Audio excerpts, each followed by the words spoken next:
할렐루야. 저녁 식사 맛있게 하셨습니까? 3일 동안도 평안하셨죠? 우리가 항상 하나님의 은혜 안에 거하며 하나님의 참 평안을 누리는 우리 복된 성도, 우리 병성교회 모든 성도 되실 수 있기를 주님의 이름으로 축복합니다. 오늘부터 우리가 로마서 말씀으로 함께 은혜를 나누도록 하겠습니다. 이전에 제가 낮 예배 때 로마서 1장의 전반부 말씀으로 우리 설교를 한번 드린 적이 있습니다. 그래서 오늘은 후반부 말씀으로 우리가 시작을 하는데, 근데 이 후반부를 하지만 전반부를 다루지 않느냐? 그렇지가 않습니다. 사실은 이 1장 전반부의 내용이 이 로마서의 전체 주제이고 내용이기 때문에 전반부는 계속 이게 다뤄지게 됩니다. 그래서 오늘 후반부를 위주로 다루지만 이 전반부의 내용도 함께 우리가 나누며 살펴보도록 하겠습니다. 여러분, 로마서는 우리가 잘 알고 있는 대로 사도 바울이 로마의 교회의 성도들에게 보내는 서신이 바로 로마서입니다.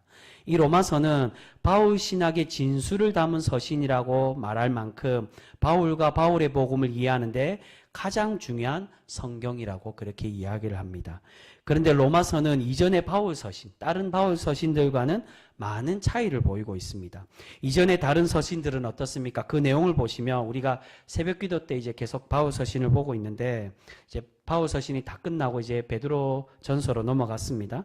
이 바울 서신 우리가 함께 살펴볼 때 바울 서신의 대부분의 이전의 다른 복음 이 서신들을 보면 복음에 관한 교리를 설명하기보다는 교회에 일어나는 문제들을 중점적으로 교훈과 책망의 말씀 위주로 기록된 서신들이 대부분 바울의 서신들이었습니다. 물론 이 서신들에도 복음이 분명히 담겨져 있습니다. 복음의 내용이 나와 있는데, 근데 복음을 직접적으로 다루기보다는 복음을 바탕으로 해서 그 복음의 바탕의 내용으로 교회 문제들을 설명하고 교훈하는 내용으로 그렇게 다루고 있다는 겁니다. 하지만 로마서는 어떻다는 겁니까? 그런 교회 문제들보다는, 교회 문제를 교훈하고 책망하려고 하기보다는 예수님의 복음의 의미와 그 복음이 우리에게 과연 어떤 의미가 있는가에 대해서 복음에 대한 이 본격적인 교리적 성경이 바로 이 로마서라는 겁니다. 그래서 바울의 서신 중에 가장 복음의 진수를 설명하며 바울이 과연 어떤 복음을 믿고 있는가를 설명하는 서신이 바로 이 로마서라고 그렇게 얘기합니다. 근데 이렇게 로마서가 다른 서신들과 차이 나는 이유가 있는데, 그것은 바로 다른 다른 서신서들은 대부분 바울의 개척을 하고 바울이 사역한 교회이지만 로마 교회는 어떻다는 겁니까? 바울이 전혀 한 번도 간 적이 없다는 겁니다.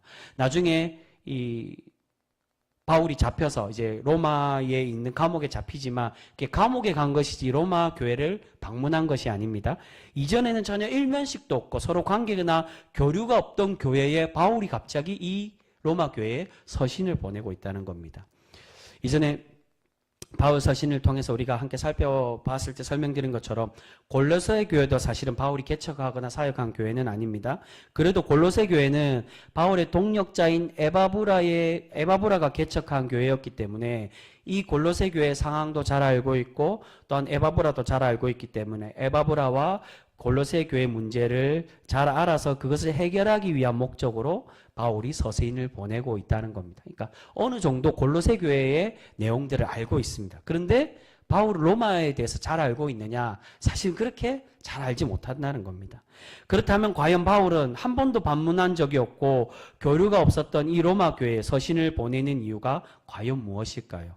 그 이유에 이 로마서를 기록하는 목적에는 크게 두 가지로 설명을 하고 있습니다. 그 첫 번째로는 바울은 로마 교회를 방문해서 그들의 지원을 받아서 스페인으로 선교 여행을 떠나려는 계획을 실행하고자 이 서신을 보내고 있다는 겁니다. 이것은 나중에 15장에 가면 이게 직접적으로 설명을 합니다. 자신이 이제 소아시아에는 선교할 곳이 없는데 이제는 유럽인 서바나, 이 24절에 15장 24절에 그렇게 설명합니다. 서바나라고 얘기인데 서바나가 바로 스페인을 말합니다. 내가 이제 스페인을 가고자 하는데 이 서바나를 가기 위한 그 마음에서 이 로마 교회와 교류하고 또한 당신들의 파송을 받아 지원을 받고 그렇게 선교하기 위한 목적으로 내가 이 편지를 보낸다라고 그렇게 설명을 하고 있습니다. 그래서 1장에서도 계속 어떤 내용을 말합니까? 내가 로마 교회를 방문하기를 원하는데 여러 번 노력했다라고 그렇게 이렇게 내가 당신들에 향한 그 사랑이 있고 또한 복음을 전하고자 하는 그 열정이 있는데 여러 번 방문했는데 내가 그 방문을 놓쳤다라고 그렇게 설명을 합니다. 그 방문의 목적이 바로 이 유럽에 시작이 되는 이제 본격 유럽의 초반인 그리스는 같지만 그리스도 헬라 문화권입니다. 로마와 같이 이제는 그 그리스가 아니라 이제는 라틴 지역에 속하는 스페인에 가서 내가 본격적으로 유럽에 선교를 위해서 그렇게 가고자 한다라고 그 목적을 다루고 있습니다. 그리고 두 번째는 바로 사실 이 전체적인 내용은 이 두 번째라고 볼 수 있습니다. 바로 로마 교회가 겪고 있는 다툼의 문제를 해결하기 위해서 이 로마서를 기록하며 보내고 있다는 겁니다. 여러분, 로마 교회는 이방인 그리스도인들과 유대 그리스도인 간의 분쟁이 있었습니다. 이러한 문제를 해결하기 위한 목적으로 지금 로마서를 쓰고 있는데 이것은 나중에 14장에 가면 그 내용을 다루고 있습니다. 14장에 가면 믿음이 강한 자와 믿음이 약한 자로 설명하는데 이 믿음이 강한 자가 이방인 그리스도인이고요. 믿음이 약한 자가 유대인 그리스도인입니다. 이들을 화해시키고 일치시키기 위해 그 당부의 말씀으로 지금 로마서를 기록을 하고 있습니다. 근데 이 두 번째 목적이 되는 다툼의 문제는 당시 로마 교회의 시대적 상황이 깔려 있다라고 할 수 있습니다. 여러분, 예수님이 승천하신 이후에 40년대까지만 해도 세계 중심이 되고 있는 로마에 많은 유대인들이 유입되어서 들어갔습니다. 왜냐하면 경제도 발달하고 또한 군사의 중심지였고 또한 가장 그 당시에 유럽과 또한 근동지방의 중심지였던 이 로마에 많은 물물들이 들어왔기 때문에 그곳에서 많은 것을 배우고 또한 습득하기 위해서 유대인들이 로마로 가게 되었다. 이들을 흔히 디아스포라 유대인이라고 말합니다. 흩어져 있는 유대인들. 그런데 유대교인들과 유대 그리스도인들 간에 다툼이 생기게 되었습니다. 율법의 문제로 또한 예수님의 문제로 예수님은 구원자가 아니다라는 유대교의 사람들과 그렇지 않고 이제는 율법이 아니라 예수님을 통해 우리가 구원받는다라는 유대 그리스도인들 간의 다툼이 생겨서 49년에 글라우디아 황제가 이 분쟁을 해결하기 위해 로마에 있는 모든 유대인들을 다 추방하게 되었다는 겁니다. 바울이 2차 전도 여행 때 고린도에서 자신의 동역자를 만났는데 누구를 만납니까?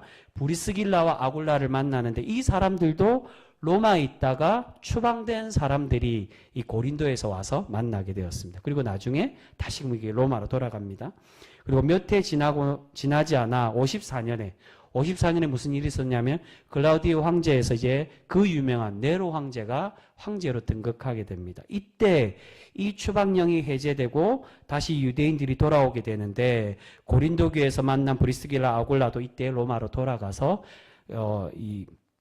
이곳에서 사역을 합니다. 그래서 16장에 가면 나중에 두 사람의 이름을 거론하며 이들의 문안을 하라고 그렇게 권면하는 이유가 이들이 로마에서 사역을 하고 있었기 때문입니다. 근데 유대 그리스도인들이 로마에 돌아가게 되었지만 몇 해 동안 떠나 있었기 때문에 누가 이 로마 교회의 주도권을 잡고 있었겠습니까? 남아 있었던 이방인, 그러니까 로마 원래 사람들의 이방인 그리스도인들이 주도권을 잡고 있었다는 겁니다. 그래서 이 로마 그리스도인, 이방인 그리스도인이 잡고 있었기 때문에 다시금 유대 그리스도인들이 돌아오니까 무슨 일이 생기겠습니까? 서로의 주도권 때문에 다투고 싸우게 되었다는 겁니다. 또한 이 복음과 진리 때문에도 싸우지만 주는 사실은 기득권 때문에 싸움입니다. 그렇게 계속 싸우고 다투고 또한 복음에 대한 것과 그들의 믿음의 신앙에 대한 것을 다투고 있다 보니까 그때에 바울이 이 서신을 보내 화해를 시키고 있는 것입니다. 유대인이나 헬라인이나 다 하나님의 복음은 차별이 없다라고 그렇게 설명하고 있습니다. 그래서 오늘 1장 전반부에도 보시면 계속 유대인과 헬라인에게, 다음 2장에 가서도 그렇게 얘기합니다. 먼저는 유대인에게요, 그리고 헬라인에게로 계속 설명합니다.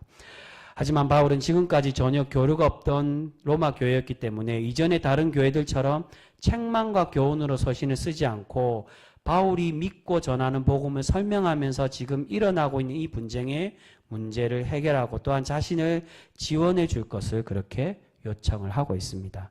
근데 오늘 본문을 보시면 로마서의 주제 말씀이라고 할 수 있는 이 17절까지는 하나님의 의에 대해서 설명을 하고 있다가 오늘 본문에 보면 갑자기 불의를 행하는 죄인들에게 내리는 하나님의 진노에 대해서 설명을 하기를 시작을 합니다.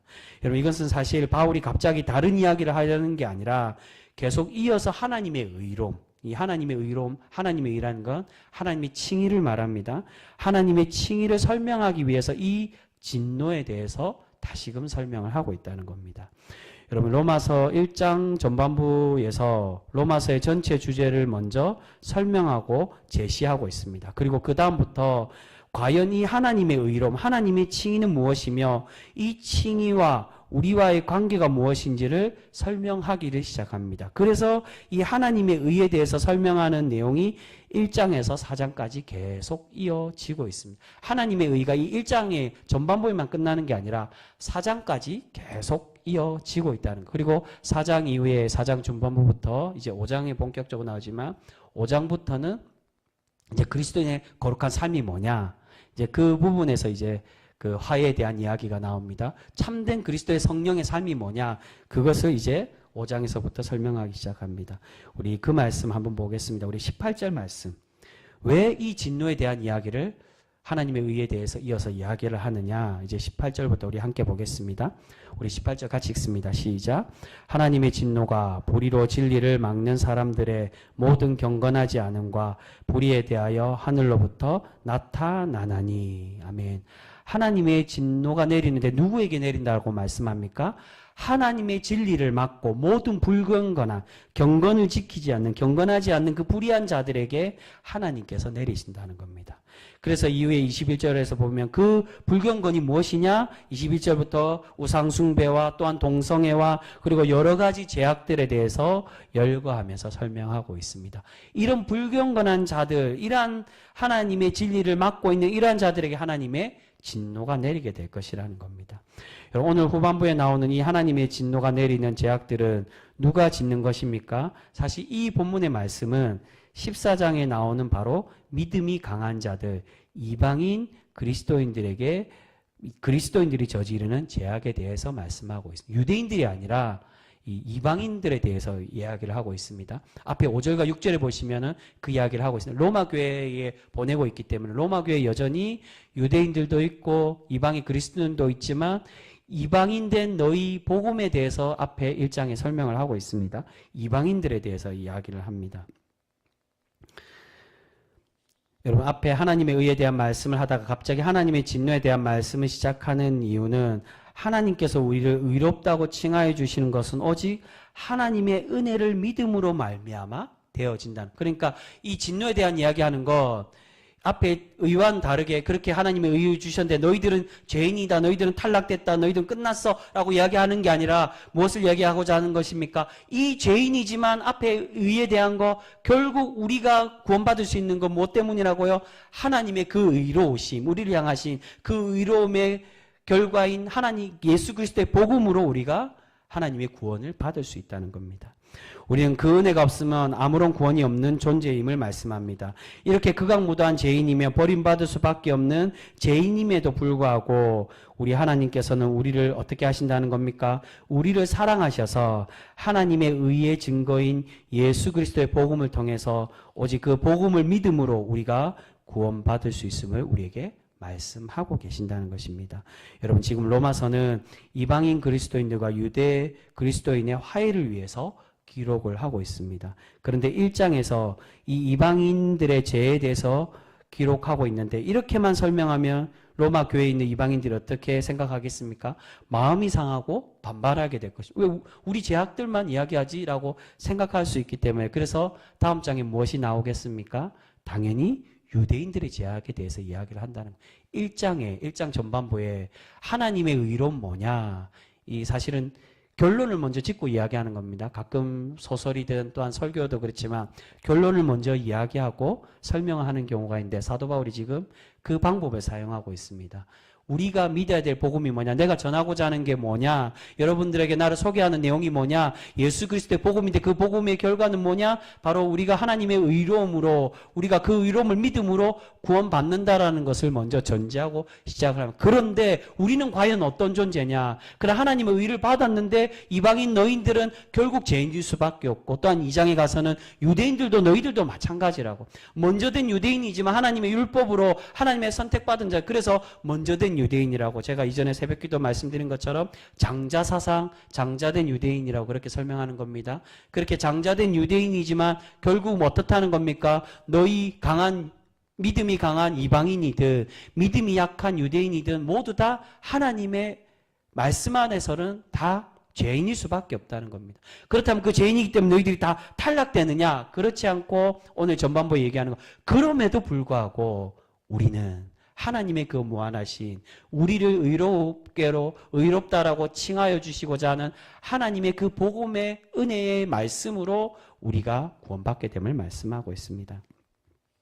그래서 바울이 계속 그 단어를 쓰고 있는 겁니다. 먼저 유대인에게요, 그리고 헬라인이라고 설명합니다. 이 말은 유대인이든 헬라인이든 누구든 간에 어떻다는 겁니까? 하나님 앞에서는 죄인일 수밖에 없지만, 그런데 그런 죄인으로 하나님께 진노가 내리고 하나님의 벌을 받을 수밖에 없는데, 우리 하나님께서는 어떻게 하신다는 것입니까? 차별 없이, 이게 10장에 가면 나옵니다. 헬라인에게나 유대인에게나 모두 다 차별 없이 하나님의 의가 나타나게 된다고. 하나님의 의롭다라고 칭함받는 그러한 존재가 될 수 있음을 약속해 주고 있습니다. 근데 여러분, 오늘 본문에 나오는 이방인의 죄악은 바로 우리에게 동일하게 해당되는 그러한 죄악이라고 할 수 있습니다. 우리 23절 말씀 우리 같이 읽겠습니다. 23절 말씀입니다. 같이 읽습니다. 시작. 썩어지지 아니하는 하나님의 영광을 썩어질 사람과 새와 짐승과 기어다니는 동물 모양의 우상으로 바꾸었느니라. 네. 여러분, 무슨 내용입니까? 우상 숭배에 대한 내용입니다. 바울은 사람도 유한하고 세상에 짐승도 한계가 있는 존재들인데, 이 세상 사람들은, 하나님을 믿지 않던 그 이방의 사람들은 이러한 존재를 숭배하고 그들을 섬기고 있었다는 겁니다. 여러분, 우리 또한 이러한 모습들이 많이 있는 것을 보게 됩니다. 이 말씀에서 사도 바울은 그들은 숭배할 수 없는 유한한 존재임을 말씀합니다. 여러분, 보통 우리가 사업을 시작하거나 또한 어떤 일을 새로 차를 샀다든지 또는 회사를 열었다든지 하면 보통 세상 사람들은 무엇을 가장 먼저 합니까? 돼지를 잡아서 돼지 머리를 상에 올리고 그 돼지에 고사를 지내는 것을 볼 수 있습니다. 근데 여러분, 잘 생각해 보시면 이게 굉장히 모순적인 행동입니다. 돼지에게 절을 하는데 이 돼지를 어떻게 합니까? 사람이 죽여서 그 돼지 머리를 잘라서 상에 올립니다. 그러니까 숭배할 수 없는 존재인데 사람이 그거를 절을 하고 숭배를 한다는 겁니다. 이미 돼지가 사람에 의해서 사람보다 힘이 약하기에 능력이 없는데 이 죽을 수밖에 없는 그런 연약한 존재라는 것을 보여주고 있는데도 사람은 그 죽은 돼지에 절을 하고 기원을 하고 있다는 겁니다. 그래서 앞에 예수님의 복음의 능력에 대해서 이야기합니다. 주님의 복음은 우리의 구원하는 능력이 있는데, 그러나 세상의 이런 우상 숭배와 세상의 것들은 아무런 우리를 구원할 수 없는 능력이 없다는 겁니다. 이처럼 우리의 참된 구원의 능력이 되시고 영원하신 하나님 대신에 사람들은 유한한 사람의 힘을 의지하고 세상의 무능한 것들을 의지하는 것을 볼 수 있습니다. 또한 음란한 죄악을 저지르는 존재라고 오늘 말씀에서는 우리에게 지적을 하고 있습니다. 우리 그 말씀도 보겠습니다. 26절과 27절 말씀입니다. 26절, 27절 우리 같이 읽습니다. 시작. 이 때문에 하나님께서 그들을 부끄러운 욕심에 내버려 두셨으니 곧 그들의 여자들도 순리대로 쓸 것을 바꾸어 영리로 쓰며 그와 같이 남자들도 순리대로 여자 쓰기를 버리고 서로 향하여 음욕이 불일 듯하며 남자가 남자와 더불어 부끄러운 일을 행하여 그들의 그릇 때문에 상당한 보응을 그들 자신이 받았느니라. 이건 무슨 말입니까? 동성애에 대해서 말씀하고 있습니다. 당시에 로마와 헬라 문화권에는 그 헬라 문화권에 속해 있던 나라들은 동성애가 당연한 것처럼 행해졌고 비일비재하게 일어났던 그러한 죄악들이었습니다. 바울은 이 동성애를 단순히 음란에 대한 죄악으로 설명하기보다 25절에 보시면 어떻게 이야기합니까? 이 동성애가 바로 우상숭배라고 그렇게 설명합니다. 하나님보다 자신을 더 사랑하고 하나님보다 세상의 쾌락을 사랑하는 것도 바로 우상숭배가 될 수 있다는 겁니다. 특히나 동성애는 하나님의 창조 섭리와 역행하는 행위입니다. 하나님을 믿고 하나님이 우리의 참 구원자임을 믿고 우리의 그 참신임을 믿는다면 이렇게 하나님이 정해놓으신 그러한 우리 창조 섭리를 역행하는 일을 할 수가 없는데, 단순히 음란이 아니라 그런 가늠과 같은 음행이 아니라 이런 동성애를 한다는 것은 하나님 없이 살아가는 우상숭배와 같음을 우리에게 설명하고 있습니다. 근데 여러분, 세상의 사람들이 이것이 죄악인지 모르고 저지르는 그러한 사람들이 많이 있습니다. 동성애를 죄악으로 인식하던 사람들은 유대인들이 지키던 율법이었지 세상 사람들은 사실은 모르고 있었다는 겁니다. 이 당시에 이 자료들에 보면 이 헬라와 로마 문화권에 동성애가 죄인지 모르고 당연하게 행했던 사람들이 굉장히 많이 있었습니다. 그렇다면 이들이 모르고 지었기 때문에 하나님께서 괜찮다고 그렇게 생각하시고 이들을 용서해 주실까요? 그렇지가 않다는 겁니다. 지금의 동성애자들은 그렇게 합리화합니다. 우리 하나님은 의로우신 분이시고 긍휼하신 분이시기에 은혜가 가득한 그런 하나님이시기에 우리의 이 모든 모습까지도 사랑하시고 받아주실 것이라고 그렇게 이야기하고 또한 하나님의 구원을 받을 수 있다라고 생각을 합니다. 하지만 여러분, 오늘 본문에서는 사도 바울이 분명히 이런 하나님 없이 살아가는 죄인들에게 하나님의 진노가 있다라고 우리에게 경고를 하고 있습니다. 여러분, 왜 그럴까요? 모르고 지은 죄인데 왜 하나님의 경고가 있다라고 말합니까? 그 이유는 바로 그것은 오늘 말씀에 이미 하나님께서 자신을 알도록 창조 섭리 가운데 우리에게 보여주셨다라고 그렇게 말씀하고 있습니다. 우리 그 말씀 19절과 20절 말씀입니다. 우리 같이 읽겠습니다. 19절과 20절 말씀 같이 읽습니다. 시작. 이는 하나님을 알만한 것이 그들 속에 보임이라 하나님께서 이를 그들에게 보이셨느니라. 창세로부터 그의 보이지 아니하는 것들 곧 그의 영원하신 능력과 신성이 그가 만드신 만물에 분명히 보여 알려졌나니 그러므로 그들이 핑계하지 못할지니라. 아멘. 하나님께서는 이방인들에게도 핑계하지 못하도록 하나님의 형상을 보여주셨다. 하나님의 말씀과 선함이 무엇인지를 보여줬다는 겁니다. 이런 물론 처음부터 하나님을 알지 못하는 세상 사람들이 하나님을 믿지 않기 때문에 우상 숭배하는 것이 죄악인지를 모를 수도 있습니다. 그런데 중요한 것은 무엇이 우리 삶의 우리의 인생의 죄악이고 또한 선함인지를 우리는 충분히 알 수 있다는 겁니다. 그런데 이러한 이들은 세상의 흔한 죄악도 저지르면서 하나님을 거부하고 있음을 오늘 사도 바울은 우리에게 지적하고 있습니다. 우리 28절도 같이 읽겠습니다. 28절 말씀 같이 읽습니다. 시작. 또한 그들이 마음에 하나님 두기를 싫어하며 하나님께서 그들을 그 상실한 마음대로 내버려 두사 합당하지 못한 일을 하게 하셨으니. 아멘. 여기서 내버려 뒀다는 거 하나님이 방치했다 그게 아니라 그 죄악에 빠졌기 때문에 그 죄악 속에 그대로 넘겨두셨다는 것을 의미합니다. 그들의 죄악들을 너희들이 그래 할 만큼 해봐라고 그렇게 그들의 죄악을 나중에 심판하고 책망하기 위해 그대로 내버려 두신다는 겁니다. 28절 이후에 어떤 내용이 나옵니까? 29절부터 31절까지 세상 사람들이 짓는 이미 누가 봐도 알 수 있는 지어서는 안 되는 그러한 죄악들을 짓고 있음을 지적하고 있습니다. 탐욕과 살인과 시기와 세상의 모든 사람들이 인식하는 죄악들을 저지르고 있음을 우리에게 말씀하고 있습니다. 이런 32절에 이들은 어떻게 말합니까? 알고도 이 죄를 짓고 있고 또한 다른 이들에게도 이 죄를 저지르는 것을 옳다라고 여기고 있다. 이 죄가 잘못인 걸 알고 있음에도 뭐 괜찮아. 지어도 돼. 너도 짓고 나도 짓고 너도 지으니까 다 지어도 된다라고 생각하며 이 죄악인 걸 알면서도 그렇게 행하고 있었다는 겁니다. 여러분, 오늘 이방인들이 짓는 죄악들을 보면 결코 하나님께서 용서받을 수 없는 그러한 죄악들입니다. 그런데 오늘 말씀은 우리가 그런 죄인들이기 때문에 하나님께서 우리를 버리시고 우리를 심판하시기 위해 이 말씀을 주시는 것이냐?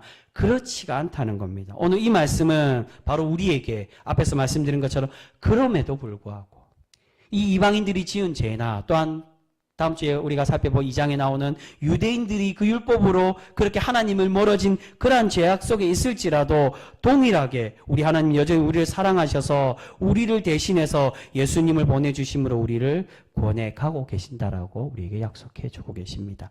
우리 그 말씀 마지막으로 같이 보겠습니다. 우리 로마서의 주제되는 16절과 17절 말씀, 오늘 본문은 아니지만 16절과 17절 말씀, 우리 성경을 통해 우리 같이 보겠습니다. 16절 17절 우리 같이 읽습니다. 시작. 내가 복음을 부끄러워하지 아니하노니 이 복음은 모든 믿는 자에게 구원을 주시는 하나님의 능력이 됨이라. 먼저는 유대인에게요 그리고 헬라인에게로다. 복음에는 하나님의 의가 나타나서 믿음으로 믿음에 이르게 하나니 기록된 바 오직 의는 믿음으로 말미암아 살리라 함과 같으니라. 아멘.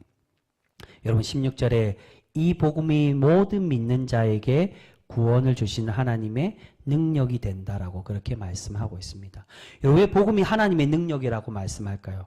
그것은 하나님의 정의로 보면 앞에서 설명드렸던 오늘 이 18절부터 나오는 뒤에 나오는 이 세상의 제약으로는 우리가 도저히 구원받을 수 없는 그런 존재라는 겁니다. 원래는 우리가 이 제약으로 보면 하나님께 버림받고 그래서 하나님의 진노라고 18절부터 설명하면 진노받아서 하나님의 벌을 받아야 되는 그러한 죄인인데 하나님은 우리를 어떻게 하신다는 겁니까? 하나님께서 내려주신 이 복음으로 예수 그리스도를 통한 이 복음을 통하여서 우리를 구원해 가신다는 것입니다. 도저히 구원받을 수 없는 그러한 존재들인데 우리를 구원해 가시기에 바로 이 복음이 무엇이라고요? 하나님의 능력이라는 겁니다. 하나님의 그 능력이 있기에 세상은 구원할 수 없고 그런 구원할 수 없는 도저히 힘이 없지만은 그러나 우리 하나님은 하나님의 그 능력의 복음으로 죽을 수밖에 없고 심판받을 수밖에 없는 우리를 구원해 가시기에 하나님의 능력으로 내려주신다는 겁니다. 그렇다면 이 능력의 복음이란 과연 무엇일까요? 도대체 어떤 복음이기에 하나님이 이 죄인을 구원하시는 능력이 나타난다라고 말씀하는 것일까요? 바로 17절에 그 말씀을 주고 있습니다. 이 복음에는 하나님의 의로움이 나타난다라고 말씀합니다. 여러분 이 하나님의 의로움이라 우리를 구원해 가시고자 그렇게 약속해 주셨던 그 약속을 이행하시고자 하는 하나님의 구원 의지를 말하고 있습니다. 우리를 대신해서 예수님을 죽게 하심으로 구원해 가시는 하나님의 그 무한하신 사랑. 반드시 죄를 그래서 속량이라고 말합니다. 속량이란 말은 죄를 대신해서 값을 치르는 것. 반드시 그 죄를 통해 값을 치러야 되는데 원래는 그 값을 우리가 치러야 되는 것입니다. 근데 그 죄를 우리가 대신 치르지 않도록 누구를 대신해서 죽게 하셨다는 겁니까? 예수 그리스도를 죽게 하셨다라고. 그렇기에 그것이 바로 하나님의 의로움이라는 겁니다. 하나님의 정의는 하나님의 의로움은 죄인은 반드시 죽어야 된다는 게 보통 일반적인 법적인 정의고 의로움이지만 그러나 하나님의 의로움 그와 다르게 그것이 바로 복음이라는 겁니다. 예수 그리스도를 보내주시고 우리를 대신해서 죽게 하심으로 그 복음에서 하나님의 진정한 의로움이 나타나고 있음을 우리에게 설명하고 있습니다. 여러분 그렇게 우리에게 필요한 것이 무엇입니까? 바로 이 의로움, 우리를 구원하시기 위해 예수님을 죽게 하심으로 사랑하여 주신 그 은혜를 믿고 고백하는 믿음이 필요한 줄 믿습니다. 오늘 사도 바울은 바로 모든 사람들에게 구원이 열려 있다라고 말씀하고 있습니다. 이런 추악한 죄의 이방인이든 또는 다음 장에 나오는 율법에 매여 있는 유대인들이든 모두가 다 죽어야 하지만 우리 하나님께서 예수님을 통한 그 복음의 은혜를 주셨습니다. 그렇기에 우리는 이제 그 은혜를 받아들이고 믿음으로 이루어지는 은혜를 우리가 고백하며 살아가야 될 줄 믿습니다. 사랑하는 성도 여러분, 오늘 이방인들의 죄는 다른 이들의 죄가 아니라 바로 우리들의 죄악을 의미하고 있습니다. 우리는 하나님을 믿는다고 하지만 도리어 자신을 의지하고 세상을 친구 삼고 물질과 세상의 힘을 의지할 때가 더 많이 있는 것을 보게 됩니다. 그렇다면 단순히 우리가 교회만 나오면 구원받는 게 되는 것이냐, 그것은 우리의 착각이란, 그게 이제 다음 장부터 우리가 설명할 수 있습니다. 오늘 사도 바울은 우리를 살리기 위해서 죽으신 예수님의 은혜의 복음을 믿음으로 구원받는다라고 선포하고 있습니다. 이 믿는다는 것이 무엇입니까? 단순히 입술로 또는 교회에 출석하는 것으로 출석하고 우리의 상징적 외형의 겉에 되어 있는 거 유대인들이 이게 율법으로 믿었습니다. 아, 내가 율법이 있으니까. 여러분, 우리가 교회 추석하기만 하면은 구원받는다, 이게 믿음이다라고 얘기하면 유대인들 율법과 똑같이 되는 것이 나의 그 행위로 되는 것과 똑같은 것입니다. 그렇다면 주님의 구원을 믿는 믿음이란 과연 뭐냐? 여러분, 우리를 대신해서 예수님이 죽으셨다는 그 하나님의 복음을 우리가 깨닫게 된다면 어떻게 되는, 가만히 있을 수 없다는 거. 사도 바울이 바로 그랬다는 겁니다. 아, 나를 정말로 이렇게 사랑하셨구나, 나를 구원하셨구나 라는 걸 깨달아서 사도 바울은 자신의 목숨을 걸고 복음을 땅끝까지 전하기 위해서 자신의 목숨을 내어놓고 그렇게 복음을 전하며 살아갔다는 겁니다. 그래서 순교하였고, 12 사도들도 처음에는 예수님이 죽고 부활하시기 전에 다 도망갔지만은 주님의 부활을 경험하고, 그래서 오늘 1장에 보면 그 부활을 능력으로 얘기합니다. 단순히 구원하시는 그 능력이 어디까지냐? 예수님이 부활하심으로 그 능력이라고 설명하고 있습니다. 그 부활의 능력을 경험했던 그 제자들도 예수님을 위해서, 그 복음을 위해서 목숨을 걸고 그렇게 순교하며 살아가고 있었다. 왜냐고요? 주님의 그 복음의 은혜를 깨달았기 때문에.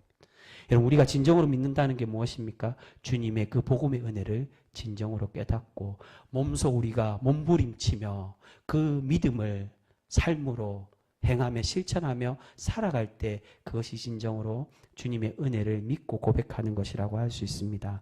여러분, 우리가 이제 주님을 진정으로 믿고 고백하는 성도로 그 무한하신 은혜에 감사하며 죄에서 돌아서서 주님만을 의지하는 참 믿음의 성도 모두가 되실 수 있기를 소망합니다. 우리가 그러한 참된 믿음의 성도가 될 때 하나님께서 우리를 기뻐 받으시고 우리를 의로운 존재로 날마다 칭하여 주실 줄 믿습니다. 아무쪼록 그러한 참 구원에 이르는 하나님의, 그래서 원래 신학적으로 얘기할 때 이신칭이라고 얘기하지 않죠. 칭의론이라고 얘기합니다. 하나님이 우리를 어떻게 칭하느냐? 믿음으로 우리가 칭함을 받지만 그러나 그 믿음 이전에 무엇이 있다고요? 은혜가 있다라고.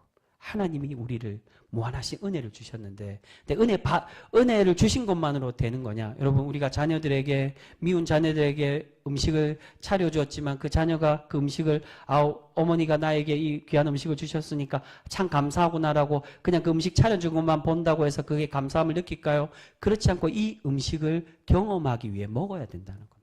믿음에 대한 이야기입니다. 은혜를 받았다면 그 은혜를 우리가 우리의 것으로 소유하고 받아들이고 또한 내가 먹고 마심으로 경험을 해야 되는 것입니다. 그것이 바로 믿음입니다. 여러분, 주님이 우리에게 은혜를 주셨습니다. 우리 살리기 위해 자신을 십자가에 내어놓으시면서까지 구원의 은혜를 주셨습니다. 이제는 우리가 그 은혜를 깨닫고 경험하기 위해, 받아들이기 위해 부모님의 그 사랑을 우리가 먹고 마시고 나누는 것처럼 주님의 참된 믿음으로 살아가고자 경험하는 은혜가 필요한 줄 믿습니다. 그렇게 참되게 우리가 믿음으로 하나님의 거룩한 존재로 칭함받는 그런 복된 성도 우리 모두가 되실 수 있기를 주님의 이름으로 축복합니다. 기도하겠습니다.